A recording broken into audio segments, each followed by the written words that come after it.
દીકરીને વળાવીને બાપ ઉભો છે કે એકવાર જો દીકરી મારી સામું જોઈ લે, છેલ્લી વાર દીકરીનું મોઢું જોઈ લઉં. અને દીકરીને બાપુ એમ છે કે હવે જો મારા બાપ સામું જોઈ તો મારા બાપને સાનો કોણ રાખશે. દીકરી સામું જોતી નથી, ગાડું હાલ્યું જાય છે.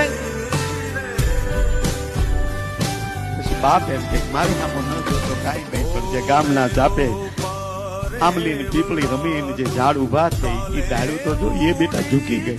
અને બાપુ ગામડામાં હકીકત દીકરી હારે જાતી હોય ત્યારે પવન થંભી જાય, ડાળું ઝૂકી જાય. કુટુંબના તમામ પરિવારના સભ્યો મળી લે, છેલ્લે દીકરીનો બાપ જેથી મળવા જાય તેથી ધરતીને પૂછી પૂછી ડગલા ભરતો હોય. જાવ ન જાવ શું કરવું. ગાડામાં હળી કાઢી દીકરી જેથી બાપની ડોકે જેથી આકડિયા પીડી જાય ત્યારે આજુબાજુની ભાઈઓ કોઈને હાથ મુકાવશે, બેટા મૂકી દે, બેટા હવે બસ, હવે નો રોવાય. બાપ માં હાથ મૂકીને એટલું કે બેટા હવે રો તો તારા બાપના માથું દુખે બેટા.